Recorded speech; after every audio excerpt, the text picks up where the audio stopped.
Hinihikayat naman ngayon ng Bureau of Fire Protection ng mga mamamayan na makiisa sa kanilang mga hakbang para maiwasan ang sunog sa mga bahay, partikular na sa mga informal settlers families. Ang detalye naman ng ulat mula kay Emil Cariona.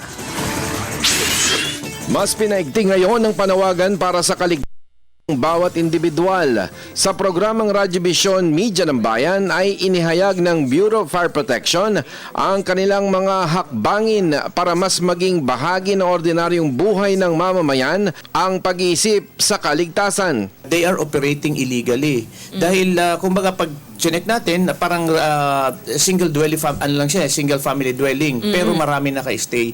Kaya kami nananawagan doon sa mga estudyante na kung ganito ang mangyari or ganito yung inyong ini-stayan, be sure na talaga itong sapat na mga exit. Katulad na lamang ng mga lumang istruktura na hindi na dapat tinitirhan, delikado, pero pilit pa rin ginagamit. Dapat tingnan muna nila kung meron ba nitong mga fire safety certificate at kung wala naman po, ay medyo tama yan, magduda tayo at syempre i-ensure natin yung ating mga anak, like ng mga parents, wag ho tayong pupunta dito sa mga fly-by-night dahil karamihan talagang nangyayari dyan, natatrap, nagkakaroon ng sunog, kasi hindi ito dumaan sa maayos na inspeksyon.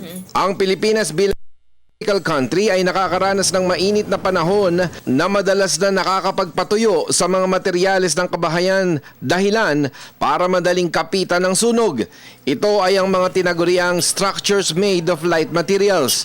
Ito ang madalas na pamayanan ng mga ISF o informal settler families. Taong 2010 batay sa NSCB o National Statistical and Coordination Board ay umabot na ng halos 551,000 na pamilya o households ang itinuturing na ISF. Ibig sabihin ay ganito ang bilang ng mga bahay na pwedeng maging mitya ng sunog. Kung meron pong pagkukulang or sa atin nagsimula yung sunog dahil meron tayong negligence, definitely mananagot yan sa batas. So, yan po ay makakasuhan po tayo niyan, lalo-lalo na wag naman sana may mga namatay at may mga malaki yung damages natin. Maliit man o malaki, the same pa rin yung magiging kaso. Para sa Telebisyon ng Bayan, ako si Emil Carion.